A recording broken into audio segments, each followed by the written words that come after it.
The cold air hit Uriel's face as she stepped out of the sleek black car and onto the icy driveway. Her breath came out in quick puffs, fogging the air around her. Her hands were numb, her fingers stiff from holding onto the grocery bags that weighed heavily in her arms. She hadn't expected to be greeted by this.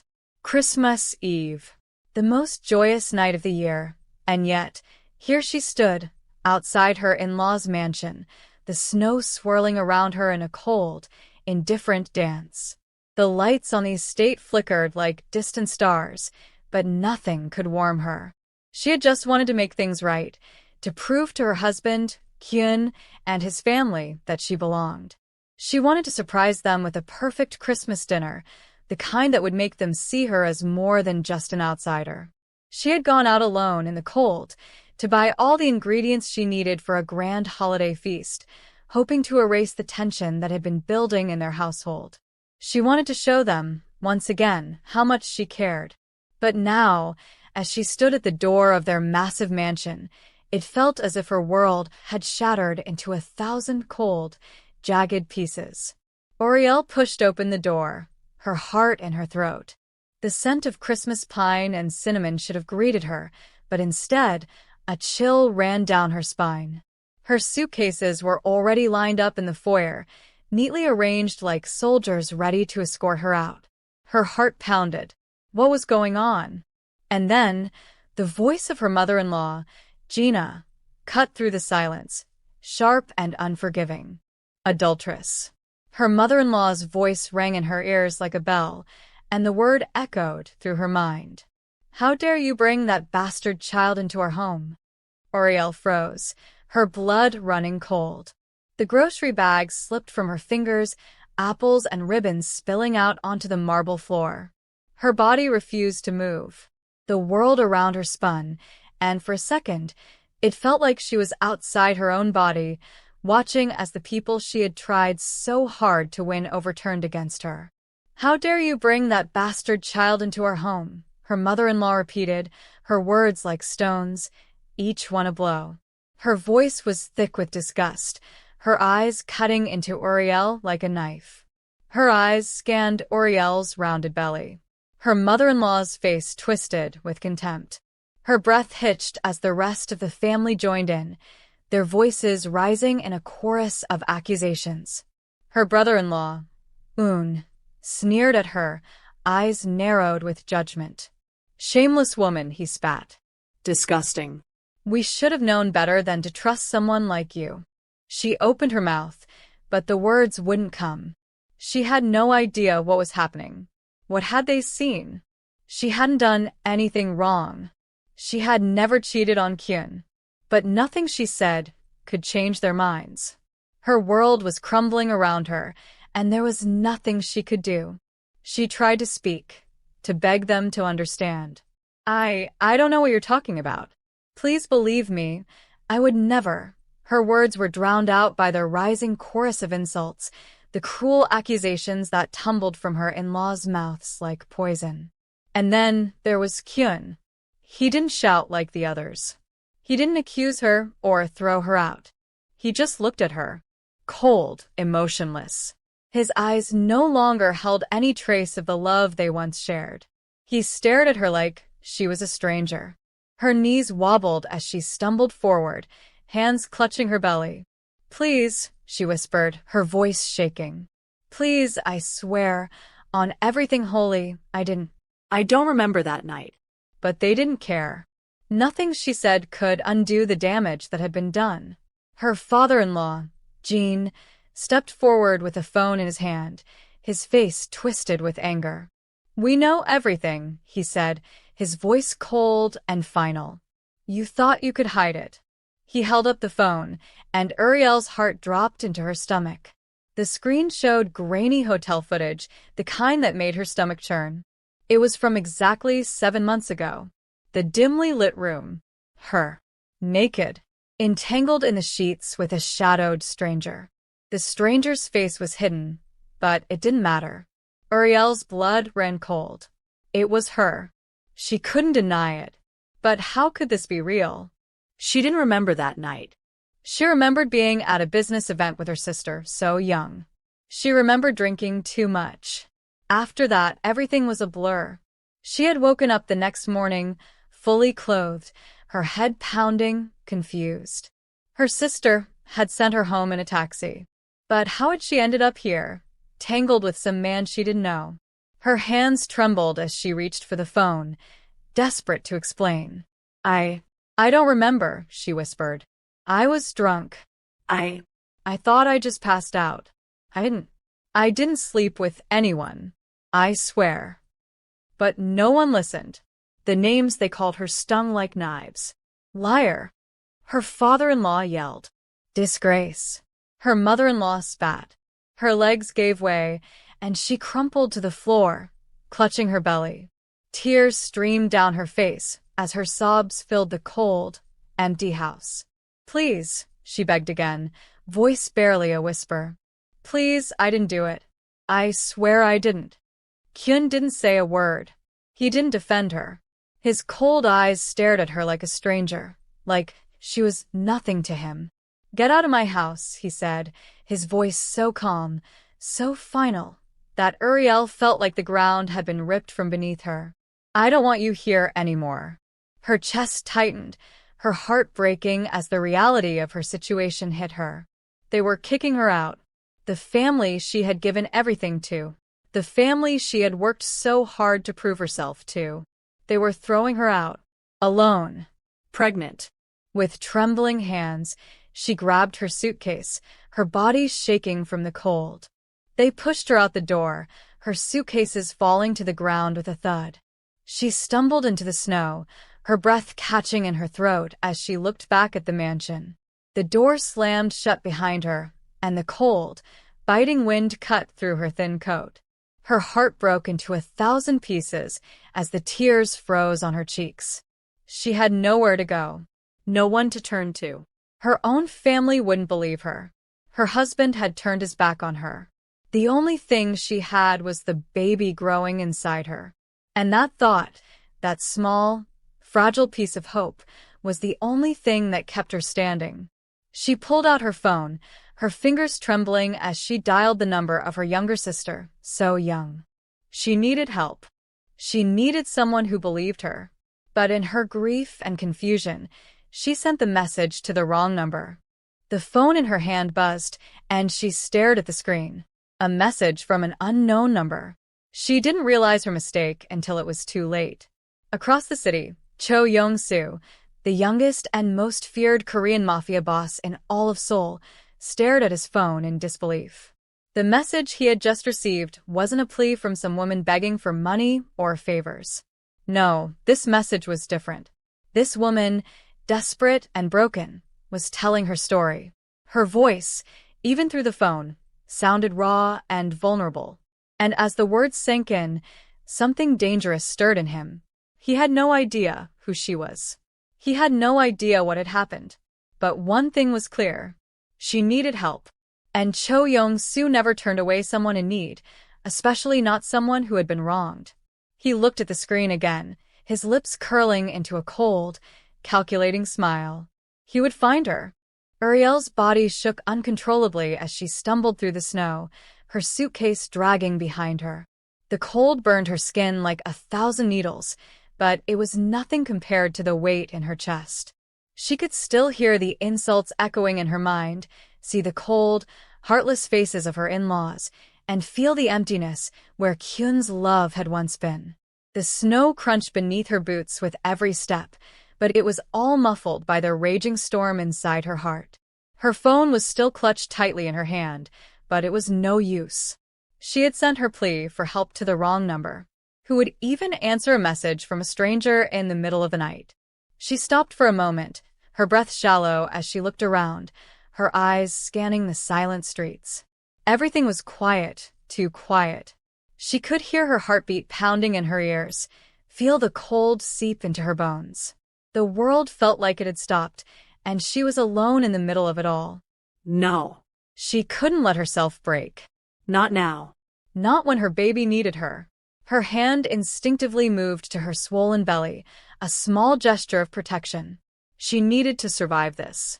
For her child. She didn't know how long she stood there in the snow, but when she looked up, the city around her seemed different. A strange feeling crept over her, a sense that someone was watching her. She shook it off, rubbing her eyes to clear the tears that had begun to cloud her vision. She started walking again, slower this time, trying to gather her thoughts. She couldn't go back to the mansion. She couldn't face her family like this. But where could she go? Her mind drifted back to earlier that evening. Everything had started out so hopeful. The day had been bright with the promise of family, love, and a perfect Christmas. She had spent hours in the kitchen, making sure every dish was perfect, every ingredient just right. She had gone out in the cold, against the wind, to gather the last of the groceries. It had been important to her, this one last effort to show her family that she was worth their love and acceptance. She had been so sure, so ready to prove herself. But now, it felt like the world had been ripped from under her feet.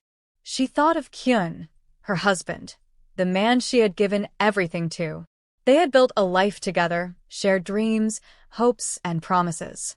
And yet, tonight, he had looked at her as if she were a stranger, as if the love they once shared meant nothing. The way he turned his back on her, cold and distant, left her breathless. She had never been enough for his family. Never good enough. She had always tried so hard to fit in, to prove that she belonged. She had learned their ways, their traditions, even their language. But it was never enough. And now here she was cast out, pregnant, and abandoned. Her hands tightened on her suitcase handle as the bitter wind swept around her. Her eyes, red from crying, scanned the horizon. She had to keep moving. Keep going. She couldn't stay in this city. Not now, not like this. Her phone buzzed again, and she jumped, startled. It was the unknown number. The one she had accidentally sent her message to. The words on the screen caught her off guard. "I got your message." The cold crept through her like ice water, freezing her where she stood. Who was this person? She hadn't recognized the number before, but the message was clear. She had someone's attention now. But what did that mean for her? "I can help you." The words sent a chill down her spine. She stared at the screen for a long time, her heart pounding in her chest. Could she trust this stranger? Could she risk it? There was nothing left for her in the world of her in-laws and Kyun. They had shown her no mercy. The thought of reaching out to this unknown person was terrifying, but it was also the only option she had left. 100 thoughts raced through her mind. What would she do? She had no home, no family, no support. Only this message. She typed a quick response, her fingers trembling. "Who are you?" The reply came swiftly. "That's not important. What matters is that you need help." Uriel's breath caught in her throat. Her fingers hovered over the screen, unsure of what to type next. The last thing she wanted was to drag someone else into her problems. But this wasn't just about her anymore. It was about her child. "I need to get away," she typed. "I have nowhere to go." Her heart was pounding now. The reply came again, chilling in its certainty. "Come to me." The message was so direct, so commanding, that Uriel couldn't help but feel a strange sense of urgency. This person was dangerous, she knew that much. But she was desperate. She couldn't stay out here, in the cold, with nothing left but a suitcase and her unborn child. She hesitated for a moment, her mind racing with fear and uncertainty. Was this a mistake? Would this stranger be her savior, or her doom? Another message came through, this time with an address. "Come now. You're safe with me." Uriel's heart raced as she stared at the address. The location was far from where she was, in an unfamiliar part of the city. But she didn't have a choice. Her hand was already reaching for her phone, her mind made up. She needed to leave. She typed back, her voice barely a whisper. "I'm coming." The phone buzzed again. A final message. "Good. Don't keep me waiting."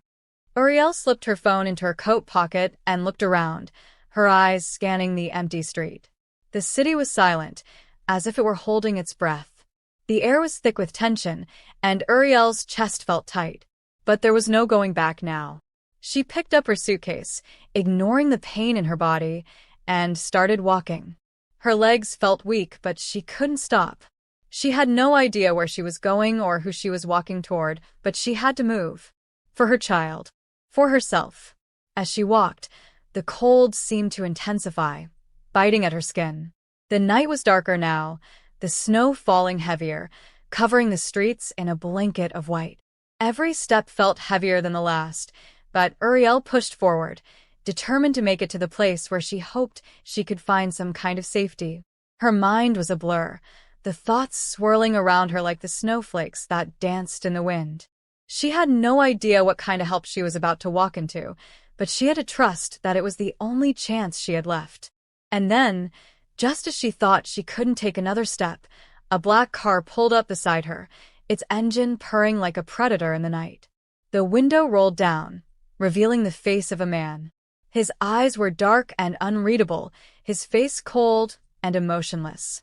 He didn't speak, just nodded toward the car, as if expecting her to get in. Uriel stood frozen, her heart racing in her chest. She had no idea who this man was, or if she could trust him. But there was no time to hesitate. Her instincts screamed at her to get in, to follow this man, to go wherever he would take her. She had no other choice. She opened the door and stepped inside. The car door slammed shut behind her, sealing her fate. The man in the front seat didn't say a word as the car started moving, pulling away from the curb and into the night. And Uriel, pregnant and broken, had no idea what kind of world she was about to enter. The sleek black car glided through the empty streets of Seoul, its headlights cutting through the falling snow. Uriel sat in the back, her eyes fixed on the darkened window, unable to look away from the cold city outside. Every passing building, every turn of the car felt like she was sinking deeper into a world she didn't understand, a world she wasn't sure she wanted to be a part of. The man in the front seat hadn't spoken a word since they left the street corner. His eyes were locked on the road, his face expressionless, as though this was all just business as usual. But to Uriel, it felt like anything but. She couldn't shake the feeling that everything in her life was spiraling out of control. She had been kicked out of her home on Christmas Eve, her family had turned against her, and now, she was in a car with a stranger who might be more dangerous than she could comprehend. But what choice did she have? The car moved like a shadow through the city, taking her farther from everything she had known, farther from the family that had rejected her, farther from the life she had built. She wasn't sure where she was going, but the message from the man who had answered her desperate plea for help echoed in her mind. "Come to me. You're safe with me." Safe? The word seemed almost laughable now. She wasn't sure if anything in this strange, dark world could be called safe. But as the car sped through the empty streets, Uriel found herself clinging to that word, desperate for something, anything, to hold on to. The car slowed as they entered a part of the city Uriel didn't recognize. The buildings grew taller, the streets narrower, and the lights dimmer.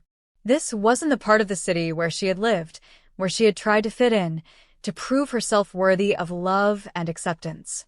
This was something else entirely. The car came to a stop in front of a high-rise building, its sleek, modern exterior gleaming even in the dim light. It was a world away from the mansion she had been thrown out of, a world of sharp edges, glass, and steel. The driver didn't say a word as he opened the door and stepped out, his movements precise, as if this was all part of some routine. Uriel stepped out of the car hesitantly, her knees weak, her mind spinning. She didn't know what she was walking into, but she had no choice but to follow. The driver didn't wait for her to make up her mind. He led her toward the building, and Uriel walked, unsure of where her feet were taking her, her eyes darting nervously between the driver and the door ahead. They entered the building through a set of glass doors that slid open silently, revealing a sleek, minimalist lobby. The walls were made of dark marble, the floors polished to a shine. There were no decorations, no warmth, just cold elegance. Uriel's stomach twisted as she followed the driver into an elevator, the doors closing behind her with a soft whoosh. The elevator moved quickly, and Uriel felt the tension building in her chest. She tried to steady her breath, but it was impossible. Every second felt like an eternity, the silence between her and the driver only adding to the mounting unease. When the elevator stopped, the door slid open to reveal a hallway that was just as cold and sleek as the lobby. The driver led her down the hall, his footsteps silent on the marble floor. At the end of the hallway, a set of double doors opened, and Uriel was ushered into a large, open space. It was a penthouse apartment, and it looked like something out of a dream. The walls were floor-to-ceiling windows that offered a breathtaking view of the city below, its lights sparkling like stars. The furniture was minimalist but luxurious: black leather sofas, sleek glass tables, and polished metal accents. The room was dark, save for the soft glow of the city lights outside. Uriel felt small in the space, overwhelmed by the starkness of it all. This was a world she didn't belong to. It was a world of power, of money, of people who had everything she didn't. She tried to steady herself, her hand instinctively going to her swollen belly, as if that simple gesture could anchor her in a reality that was slipping further away. From the shadows, in the far corner of the room, a figure stepped forward. Uriel's breath caught in her throat as she recognized him instantly: Cho Yong Su, the man whose message had drawn her here. The Mafia boss. The man whose reputation struck fear into the hearts of even the most powerful in Seoul. He was taller than she had imagined, his frame broad and imposing. His eyes, dark and intense, seemed to pierce through her, reading her every thought. His face was sharp, his features chiseled as if carved from stone, and there was a dangerous energy about him that made the air in the room feel thick, heavy. Uriel felt a shiver run down her spine. She was face to face with a man who had the power to destroy lives with a single word. And yet, there was something about him that kept her from running. Maybe it was the way he looked at her, with an intensity that almost seemed to recognize her pain. "Sit," he said, his voice calm, yet commanding. He gestured toward one of the sofas, his eyes never leaving hers. Uriel hesitated for a moment, then slowly made her way toward the seat. She could feel his gaze on her, heavy and unyielding, as she sank into the plush cushions. Her fingers tightened around the edge of the seat, her heart racing in her chest. What was he going to do? Why had he brought her here? Yong Su didn't sit. Instead, he stood across from her, his hands tucked into the pockets of his black coat, his posture relaxed but still alert. "You've had a rough night," he said, his voice surprisingly soft, though his words carried weight. "But you're safe now." Uriel didn't know what to make of his words. Safe? She had been safe once. But now? Now, everything was a mess. She had no idea who this man was, or what his intentions were. But she couldn't deny the strange sense of relief that washed over her. For the first time that night, she wasn't completely alone. "Why are you helping me?" she asked, her voice trembling slightly. "You don't even know me." Yong Su's lips curled into a slight smile, though it didn't reach his eyes. "I don't need to know you to see that you've been wronged. And when someone wrongs a person under my protection, they answer to me." Uriel's mind raced. Protection? What did that even mean? She opened her mouth to speak, but before she could form the words, he raised a hand, silencing her. "I know about the video," he said, his voice cold and steady. "I know about your family, and I know that you're not guilty of what they accused you of."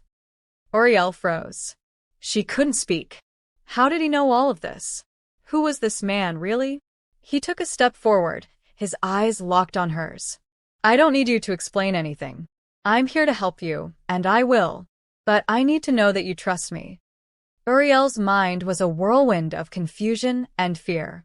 She had never been good at trusting strangers, especially not ones with power like this. But right now, she didn't have a choice. She looked into his eyes, seeing the cold fire burning there, the promise of something more than just help. Something darker. Something that could change everything. "I trust you," she whispered, her voice barely audible. Yong Su nodded slowly. "Good," he said, his voice low. "Because what happens next is going to change everything for both of us." And with those words, Uriel knew that her life would never be the same again.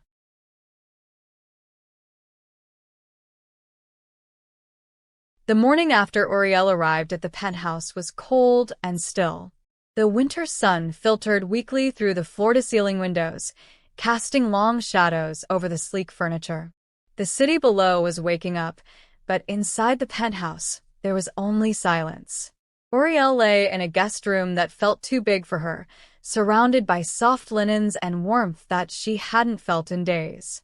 The weight of the blanket felt foreign, comforting, yet suffocating in its stillness. She hadn't slept well. Her mind kept drifting to the events of the night before, to the cold, empty mansion she'd left behind, to the family that had thrown her out without a second thought. The echoes of her mother-in-law's voice, the accusations, the cruelty, still rang in her ears. The video. That damn video. It haunted her, replaying in her mind every time she closed her eyes. The bed was too soft, too comfortable. Every time she closed her eyes, her body fought the rest she desperately needed, and her mind refused to let go of the images of what had happened the night she had become a prisoner to her own shame. Her fingers grazed over her swollen belly, the life inside her stirring. The only thing that kept her from completely losing herself was the baby. For the baby, she thought, I have to survive this. She had spent her entire life working to earn her place in the world, to earn the love of her husband, Kyun, and his family. She had worked hard to learn their language, their customs, even to suppress her own identity in favor of their world. She had been trying for years to prove that she belonged. And now, after everything, she had been discarded like yesterday's trash. The phone that had sent her into this new world buzzed on the bedside table. It startled her, breaking the silence that had consumed her thoughts. She reached for it hesitantly, her hands trembling. The message was from an unknown number. Her heart skipped a beat. We need to talk. It was from the man who had sent her that first message, the man who had taken her in, the man whose world she had entered without understanding the danger. Cho Yong Su, the Mafia boss. She had barely had time to process what had happened the night before, but there was no mistaking the certainty in his words. He had made it clear that she was in his world now. Uriel took a deep breath. This was it. The man who could make or break her future. But what did he want from her now? She had no choice but to answer. She typed a quick reply. What do you want from me? The reply came almost immediately. Meet me in the study. We need to discuss what happens next. A cold shiver ran down her spine. The study? She glanced at the clock on the wall. It was just past 9 a.m. She hadn't heard him move through the apartment, but she had no doubt that he was already awake, waiting, watching. That was the way of men like him, wasn't it? Always in control. Always one step ahead. She slowly got out of bed, the weight of the situation pressing down on her chest. As she stood up, her body protested, aching in places she hadn't noticed before. But it didn't matter. She had to keep moving. She couldn't let herself get lost in this feeling of vulnerability, not when the stakes were so high. Uriel moved to the mirror on the wall and looked at her reflection. The woman who stared back at her was a stranger. Her skin was pale, her eyes red and swollen from crying. But beneath the exhaustion, beneath the pain, she could still see the woman who had once been full of hope, full of life. That woman hadn't been kicked out of her own home. That woman hadn't been betrayed. She shook her head, pushing the thoughts aside. The past was the past. She had to focus on the now, on the present. The future was uncertain, and every step she took from here on out could be a step toward redemption, or further into darkness. She dressed quickly, slipping into the new clothes that had been left for her, a soft cream sweater and wide-legged pants. They were simple, but they fit her perfectly. Her hands shook slightly as she pulled them on, but she steadied herself. She wasn't just dressing for comfort anymore. She was dressing for survival. When she opened the door, the hallway outside was empty, the silence heavy. Uriel's footsteps echoed in the space as she walked toward the study, the floor beneath her cold and unforgiving. As she reached the door, she hesitated, her hand on the handle. What was she walking into? What did this man want from her? And why had he brought her into his world in the first place? She didn't have answers. Not yet. But she knew one thing for certain. She was going to find out. She pushed open the door and stepped inside. The study was just as cold and imposing as the rest of the penthouse. It was sparsely furnished, with dark wood paneling, a massive desk, and rows of bookshelves that lined the walls. The only light in the room came from the city lights outside, casting long shadows across the room. And then there was Cho Yong Su, sitting behind the desk, his eyes locked on her as she entered. He didn't rise from his seat, didn't greet her. He simply watched her, his gaze steady and calculating, as if he were waiting for her to make the first move. Uriel's heart raced. She had no idea what to say to him. Finally, he broke the silence. "I've been looking into your situation," he said, his voice low, cold. "What happened to you last night was no accident. Someone set you up.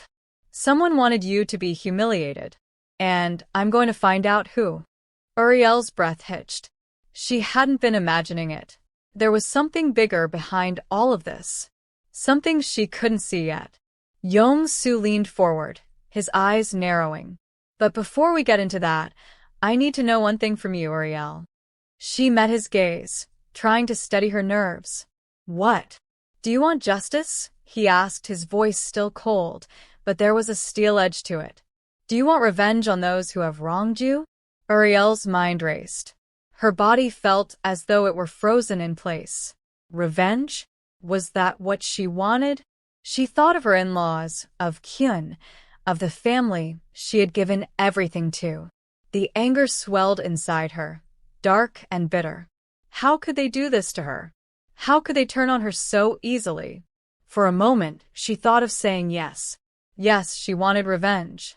She wanted them to feel the pain she had felt. She wanted to make them pay.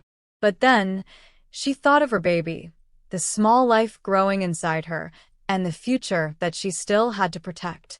Her mind cleared, and she took a deep breath, the decision settling inside her like a stone. "I want justice," she said softly, her voice steady despite the storm raging inside her. "I don't want revenge. But I want to know the truth. I want to know who did this to me, and why." Yong Su studied her for a moment, his gaze piercing.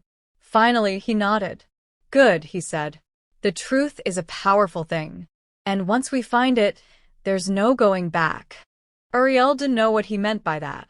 But she had a feeling she was about to find out. The day after Uriel's conversation with Cho Yong Su, the air in the penthouse felt charged, like a storm was brewing on the horizon. She had agreed to help him, to follow his lead in uncovering the truth behind the betrayal she had suffered, but every step she took seemed to lead her deeper into a world she was not prepared for. She had spent hours that morning pacing the room, her mind a whirlwind of emotions. The anger from the night before still burned inside her, mingling with confusion and fear. Who was she becoming in this strange world, and what would the cost be to seek justice for herself? She had never imagined that her life would spiral so quickly into chaos. The soft hum of the city outside the penthouse window had become a constant backdrop to her thoughts, but it couldn't drown out the uncertainty gnawing at her. The man who had taken her in, who had promised to protect her, was someone she didn't understand. There was so much about him, about this entire world, that she had yet to learn. But despite the unease, there was one thing she knew for sure. Cho Yong Su was not a man who made empty promises. And if he said he would help her find the truth, she had no doubt he would do everything in his power to make that happen. Whether that truth would be one she could live with, however, was another matter entirely. She sat down at the sleek glass table in the kitchen area, absently staring at the untouched cup of tea in front of her. Her phone buzzed, breaking her train of thought. A message. She picked it up and unlocked it, her heart skipping a beat as she read the words. "Meet me in the garage. We're leaving." Uriel felt a lump form in her throat. The message was from Yong Su, and it was clear. There was no time for hesitation now. The investigation was beginning, and whatever lay ahead, she was in it, whether she liked it or not. She stood up, her legs shaky beneath her. The reality of what was happening, the truth she was about to face, hit her all over again. What had she gotten herself into? Without thinking, she grabbed her coat and slipped her phone into her pocket. She moved quickly through the penthouse, trying to suppress the rising sense of panic in her chest. This was her life now, for better or worse. She couldn't back out. The garage was a stark contrast to the warm, soft spaces she had been in before. The concrete floor was cold beneath her feet, and the walls were lined with luxury vehicles that gleamed under the harsh overhead lights. But it was the man standing near the far end of the garage that drew her attention. Yong Su. He was leaning against a sleek black car, his posture relaxed, but there was something about him that radiated power, something dangerous.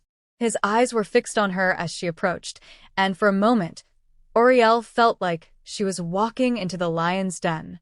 "You're here," he said, his voice steady. He didn't move to greet her or offer any pleasantries. Instead, his eyes seemed to appraise her as if trying to measure her readiness. Uriel nodded, not trusting herself to speak. She didn't know what she was supposed to feel or say. All she knew was that she had no other choice but to follow him. He opened the passenger door of the car for her, and Uriel hesitated for a moment, her heart hammering in her chest. It was a simple gesture, but it felt like an invitation into something deeper, darker than she was prepared for. She had no idea where they were going, what they were about to uncover, or what consequences this could bring. But she had to take the first step. For herself. For her child. She slid into the car, the leather seat cool beneath her. The door closed softly behind her, sealing her inside, and the engine roared to life.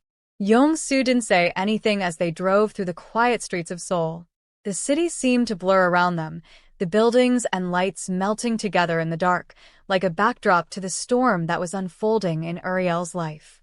She tried to steady her breath, but every turn of the car, every moment that brought her closer to wherever they were headed, made her heart beat faster. Finally, after what seemed like hours, the car came to a stop. Uriel looked out the window, seeing nothing but the looming outline of a large, gated compound. It was surrounded by high fences, guards standing at attention, and security cameras scanning the perimeter. It was unlike any place Uriel had ever seen, intimidating, cold, and dangerous. Yong Su stepped out of the car and walked toward the gates without a glance back. Uriel followed, her mind racing. She had no idea what was waiting inside, but the moment she crossed those gates, there was no turning back. The guards barely looked at her as they entered the compound, nodding to Yong Su as if they recognized him. There was a heavy silence as they walked, the tension palpable. Uriel tried to keep her nerves under control, but the weight of the situation was heavy on her shoulders. They reached a large building in the center of the compound, a stark, modern structure that seemed to rise out of the ground like something from a nightmare. Inside, it was even colder than the garage, sharp lines, metallic surfaces, and a feeling of isolation that hung in the air like smoke. Yong Su led her down a long hallway, his footsteps echoing in the silence. Uriel's pulse quickened, her anxiety rising with every step. She didn't know what was going to happen here, but she knew it wasn't going to be easy. They reached a door at the end of the hall, and Yong Su stopped. He didn't open the door right away. Instead, he turned to her, his eyes dark and unreadable.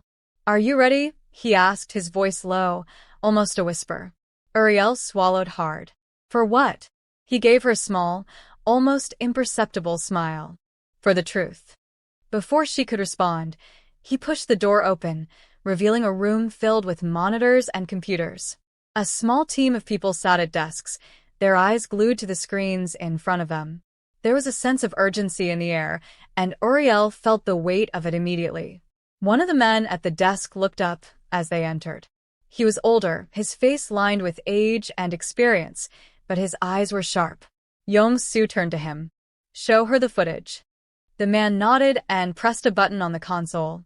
The room's lights dimmed as the screens flickered to life, showing a series of images and videos. Uriel's stomach lurched as she recognized some of the footage, grainy hotel security footage from the night she couldn't remember. The images were blurry, but unmistakably hers. There she was, drunk, stumbling into a room with a man whose face was hidden. They were both partially undressed, tangled in sheets. She recoiled, her breath catching in her throat. This isn't me," she whispered, but her voice trembled with doubt. Yong Su's gaze never left the screen. "It's you." But you didn't know what happened that night. Someone made sure of that. The man at the desk tapped a few keys, and the screen shifted to a new angle. The same hotel, the same night. But now, the footage showed something different, a shadowy figure entering the room after Uriel had passed out. The figure was tall, their movements purposeful, and as they approached her, the screen blurred. It was clear that someone had orchestrated this. Someone had made sure that Uriel was in the position to be filmed, to be humiliated. Uriel's heart raced, the pieces of the puzzle starting to fit together. Who did this?" she whispered, her voice shaking. Why? Yong Su's eyes were hard as he turned to her. "That's what we're going to find out. But it's going to take time. And you have to be ready for what you'll learn." Uriel nodded, her resolve hardening.